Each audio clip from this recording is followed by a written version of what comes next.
Thank you for coming and thank you for your submission.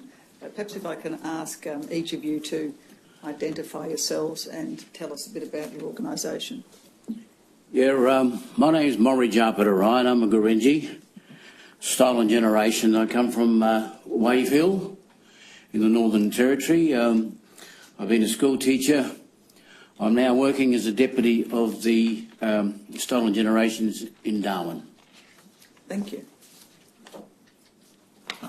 Pat McIntyre is my name. I'm a barrister from Darwin, and I've worked with the Stolen Generations in their attempt to prepare submissions to this hearing, and in particular to help them get across the submissions from other organisations and to work out how they might like to respond to some of that material. Thank you, Mr McIntyre.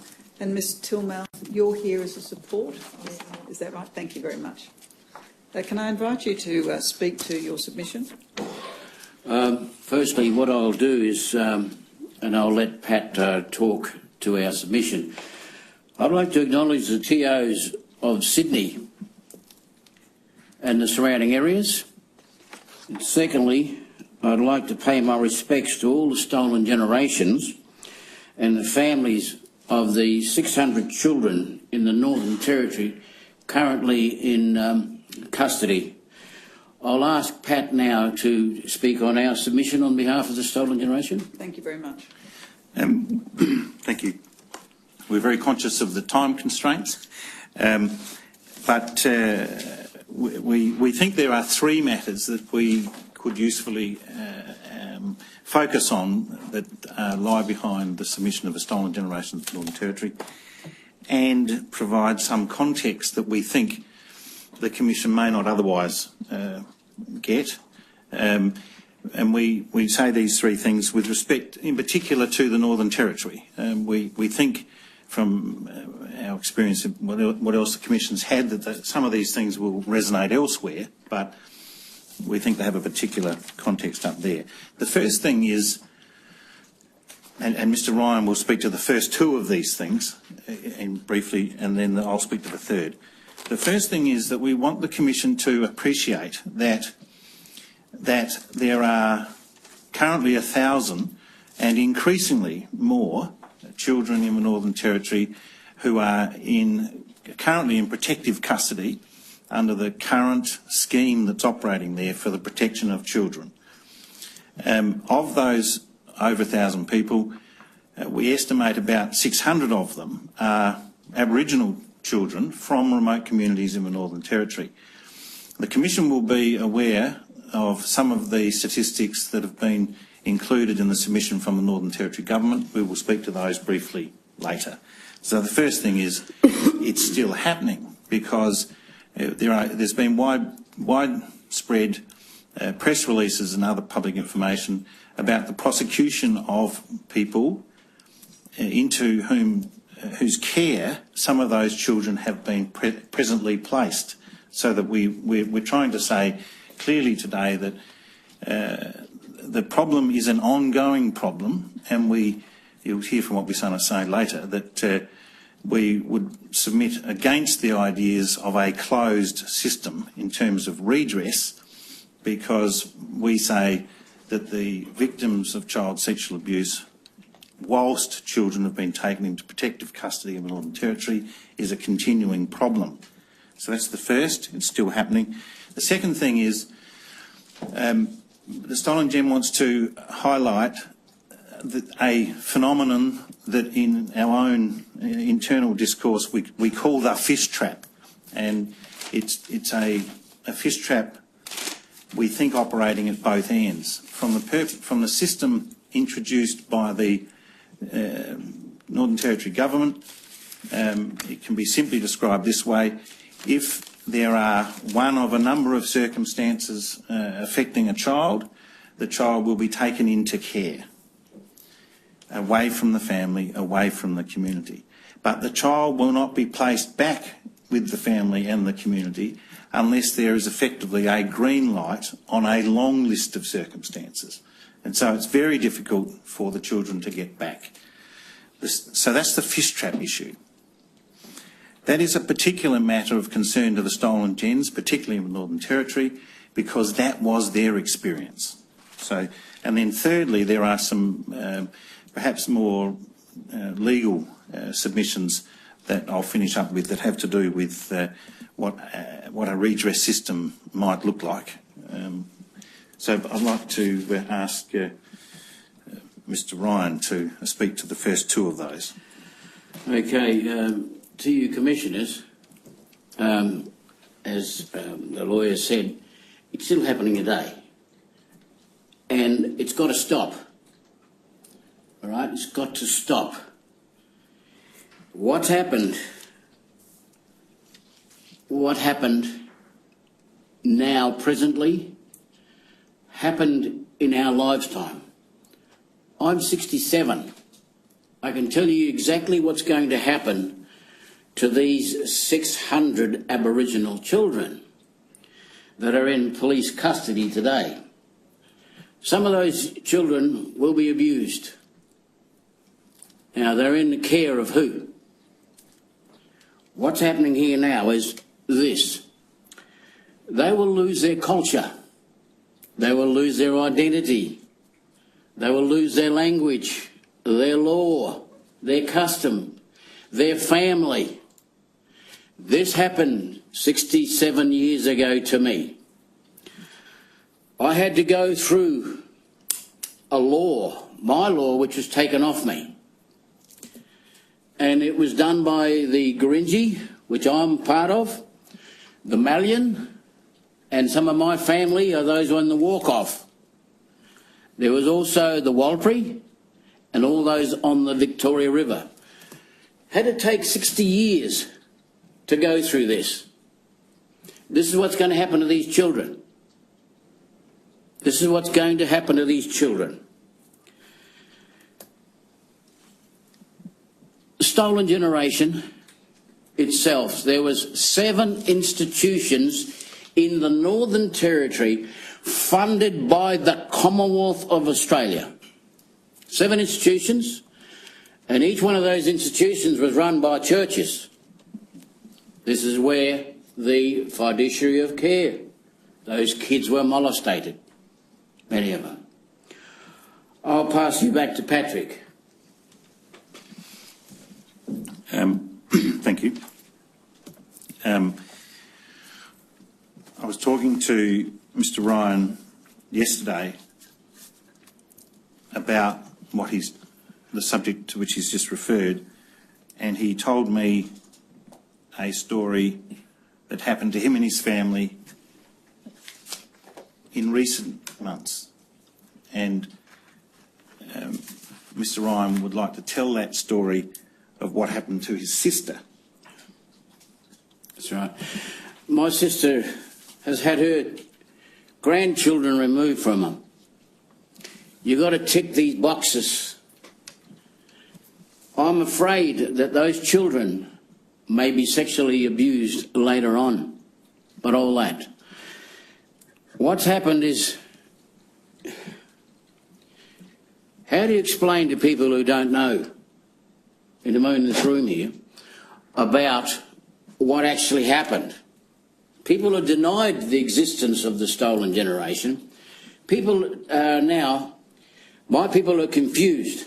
There's 600 children, Aboriginal children, and they've all got families. They will lose everything that I've said to you here today. My sister has gone to court for her grandchildren because we do know about all this other stuff that's happening to us. But when is this going to stop? When is the law going to do something? When is the system going to do something? People deny it even happened. I'm in front of you. This lady's in front of you. It happened. Truth being denied. I always believed that you could get justice out of the justice system. I still do. Shit, hang on a minute. Stay there. It's all right. Hang on a minute. I'll go now. I'll go now.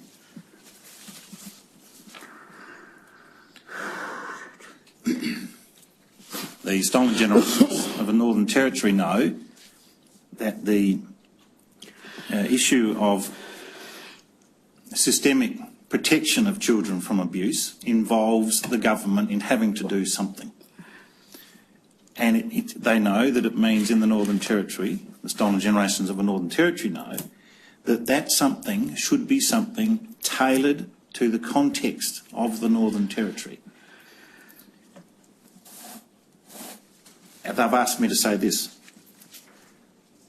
This organisation on its own does not purport to know what the answer is.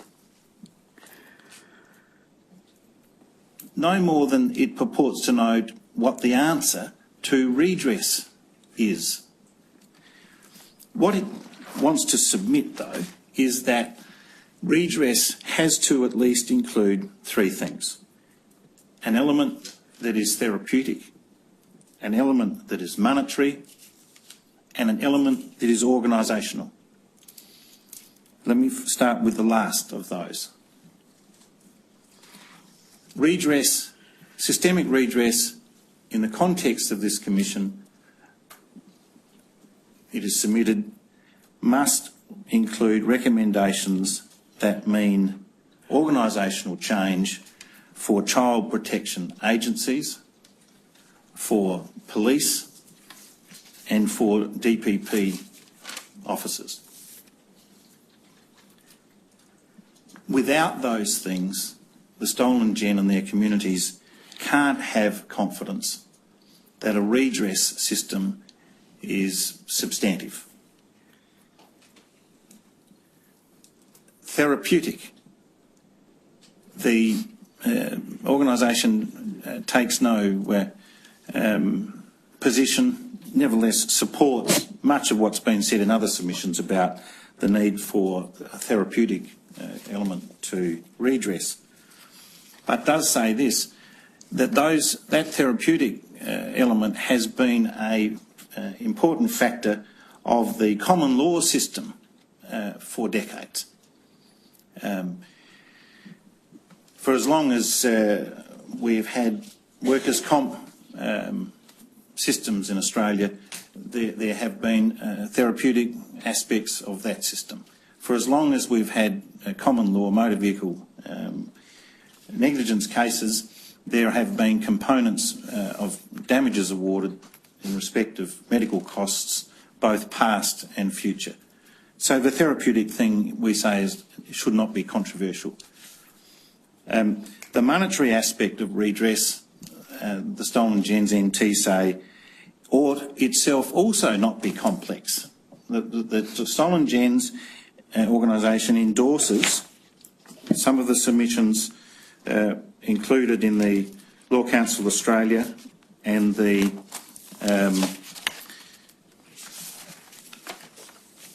Australian Lawyers Alliance in this respect.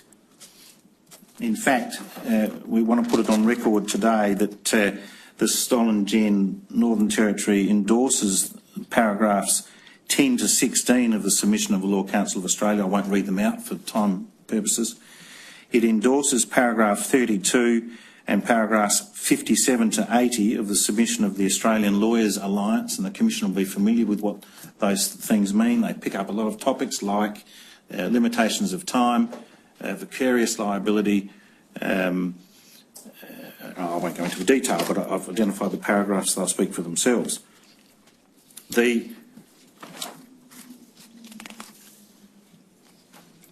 Mr. McIntyre. 1 more minute? Certainly. Thank you. The common theme, we think somewhere, I've said that we don't know what the answer is, but our submission is that the Stolen Gens NT thinks it has a very good idea about where the answer is.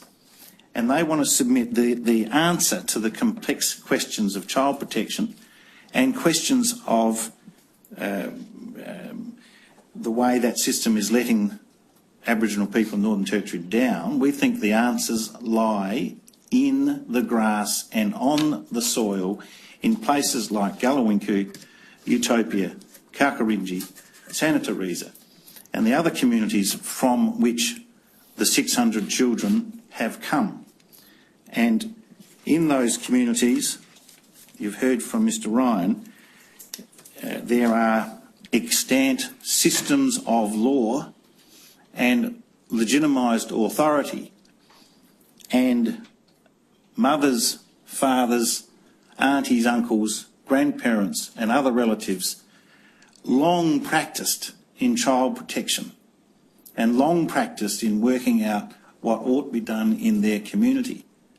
And in the submission of the stolen gens, the Commission ought find a way to hear broader submissions from those communities and their Jurukai Dulkara and equivalents among their legal systems about how these things might be done according to law and according to the ordinary common law of Australia, rather than administrative schemes. Thank you. Mr McIntyre. Mr McIntyre, you spoke of there being continuing sexual abuse of children in an institutional context. Yes. In the Territory. We would be interested to know what that conclusion is based upon. Yes. Are you speaking of police work which has led to prosecutions, or are you speaking to other knowledge? No, I'm speaking to the former. Sorry, to the public police prosecutions. Police prosecutions. Yes. I'm not familiar, as I sit here, with the level of prosecution that's occurring. Are there multiple cases that you know of that are occurring? Multiple victims. I'm not sure necessarily the extent of multiple offenders. I don't know the answer to that. Right. And are we talking about in the cities or towns or remote locations? We're talking about out-of-home care. So out-of-home care in metropolitan Darwin. Right. Yes. So are you able to help us with an understanding as to whether or not the foundation for the problem is isolated, or whether there are systemic issues? In our submission, there is a systemic issue in the sense that historically the sexual abuse of children that have been taken from their families has occurred where there has been a disconnect between the law and culture of the communities from whom the children have taken, and no way for the children to properly complain about what's happened to them. And it's our submission that the current scheme suffers from those same deficiencies. And so we say systemically there is a design fault in the child protection system in the Northern Territory. Have those who you represent taken this issue up with the government in this way, in this context? Not beyond the preparation for submissions here. Yes, very well. Thank you. Mr McIntyre, the prosecutions you're referring to, do they relate to contemporary sexual assaults or more historic sexual assaults? Contemporary. Thank you. Yes. I have a question to you, please, from Commissioner Murray, Mr Ryan and Mr McIntyre. I gather from page 2 of your attachment A that you were encouraged by the reaction of the barrister representing the Commonwealth statements in case study 17 to matters of redress.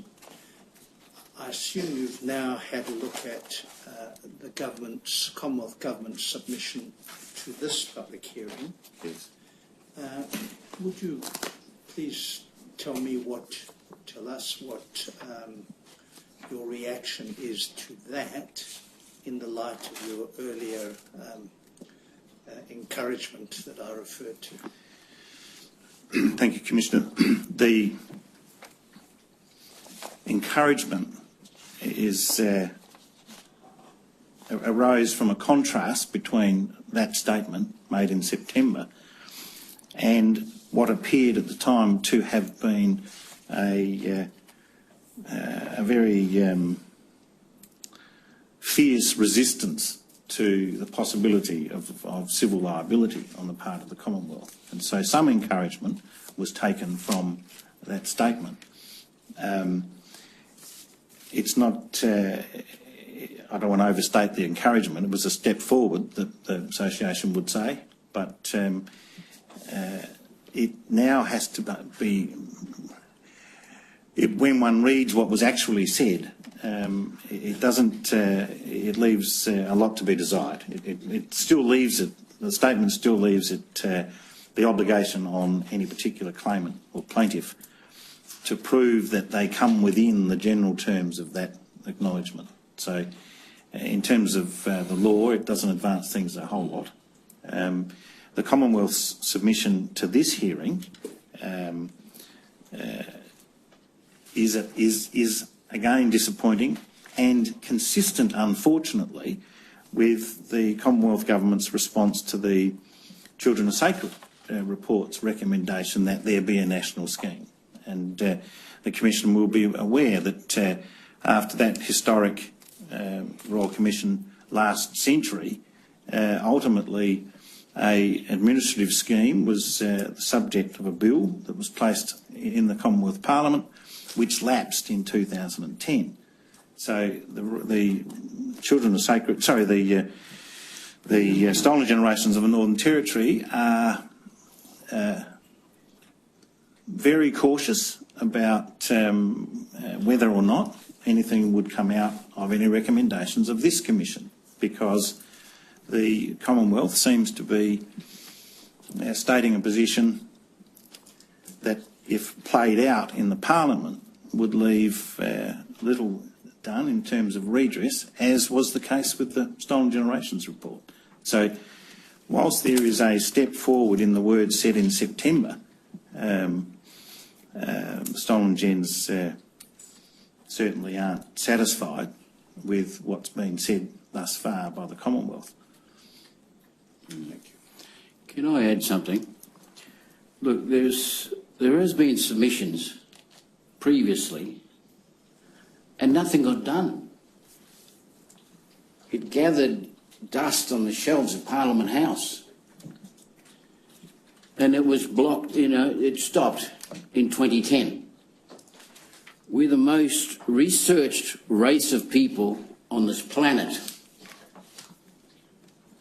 And what we believe in is having justice, but there's justice and there's just us.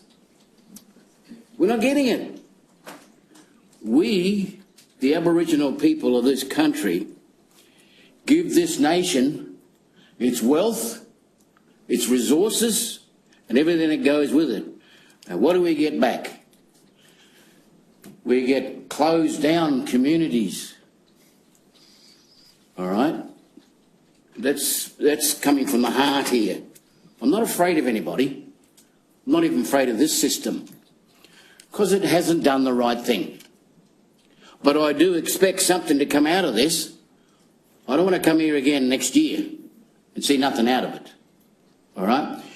You people, like the commissioners, it should go to the law. It should go to the law, not anybody else.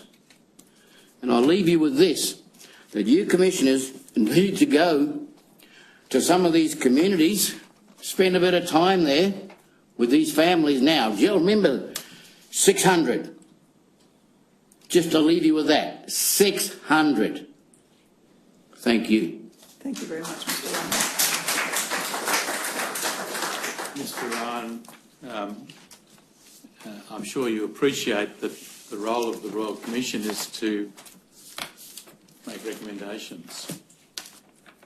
Whether those recommendations are taken up, I'm sure you appreciate, will be a matter for others in due course.